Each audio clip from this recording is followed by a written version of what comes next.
around my story.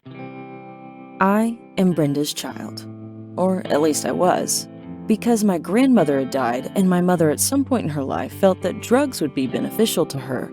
I was put into foster care at the age of 2 and adopted at the age of 7. I have no real memory of Brenda, just her name and the last time I saw her. I was 7, and I had gone to a foster care agency for a visit. She brought me some strawberry candy. I remember my adoptive mother telling me to say thank you, and I did. Then Brenda got up and told me she would see me again.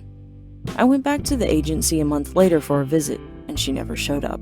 My mother was gone, and I was no longer her child.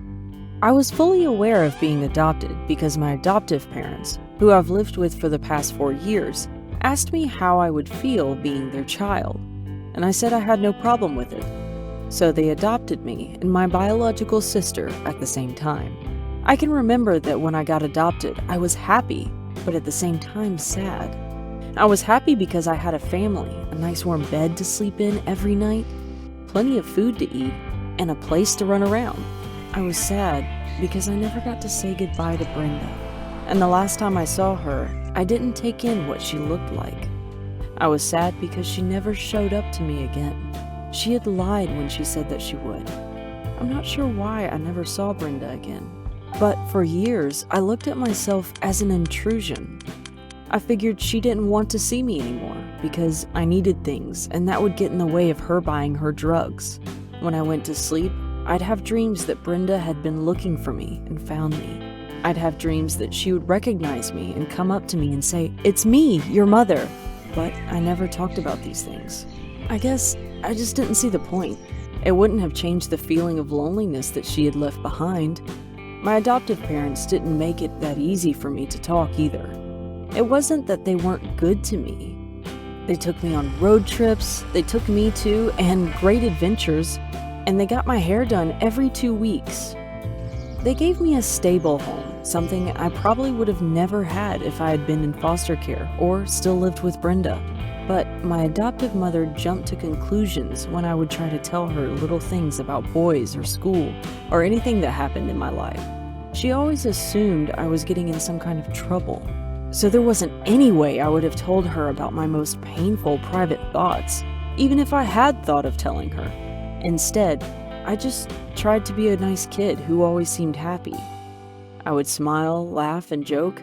I'd come home and talk about everybody under the sun and how they were doing, except myself. I didn't want my adoptive parents to feel as if I wasn't appreciative or that I didn't love them, so I tried to act as if everything was good. When you're adopted, you feel like your adoptive parents at one point or another are going to expect you to be grateful. You imagine they're thinking, "We could have left you in foster care."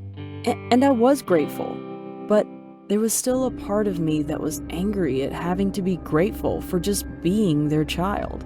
There was a part of me that didn't trust their love.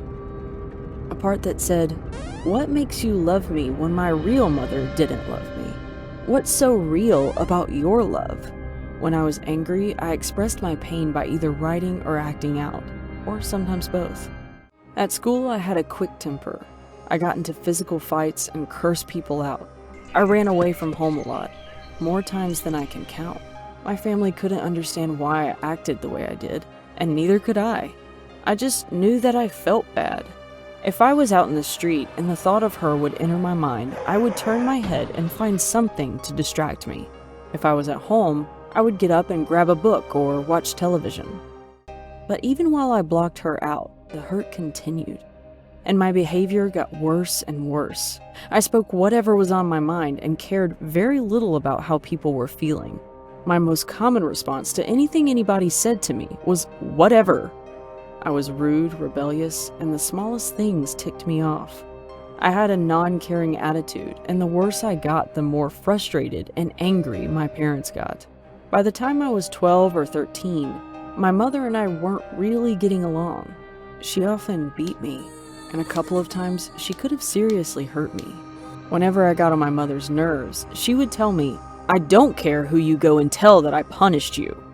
If they want you, they could have you because I am tired of you." Or she'd say, I never had this problem with my sons. Why couldn't you be like them? I felt like my mother didn't want me, even though she had adopted me. I felt that she wanted a replica of her children, who didn't act out so much and didn't get in trouble in school standards I could never live up to. It didn't help that much that my extended family never really accepted me. Every Christmas, they acted funny towards me. I found out later that some of them never wanted my adoptive parents to adopt me in the first place. When things got really bad with my mom, I went to one of my aunts for help, and she threatened to call the police on me for running away. She didn't like me, and the truth is, she didn't like my mom either, and she just didn't want to be involved. I ran away for the last time when I was 14, even though my mother wanted me back. I felt she had put me through too much to return. I rejected the only family I had had for the last 10 years, a family I had come to feel didn't want me, but just put up with me, even though my mother wanted me back. I felt she had put me through too much to return. I'm 19 now, and I've been on my own for the last 5 years. I've lived with a friend, I've lived on the streets, and I've lived in a foster care home. I've grown a lot, but I haven't really come to terms with my feelings about being given up or about being adopted. I have friends and other people who support me now, so to a large extent the feelings of loneliness have disappeared, but my anger has not. Instead of blocking it out, I talked to my boyfriend about it and tried to make sense of it all. Maybe one day I will forgive and forget, but right now I feel like the only true family I will ever have is the one that I will one day start. I do have some contact with my adoptive mother. Sometimes I talk to her when I call my sister, who still lives with them. My mother wrote me a letter apologizing for the past, and she has even asked if she could come to my college graduation. I'm thinking about it, but I'm not sure I can forgive her yet for all the things she said and did to me that really hurt. I don't think I will ever forgive my extended adoptive family. They weren't there for me and my mother when we were having troubles. They didn't stick by me. They made me feel like they never wanted me. To this day, I carry around with me this feeling of not belonging, and this feeling of wanting to belong. When I was younger, I was able to block the memory of Brenda out of my mind, but now it's not so easy.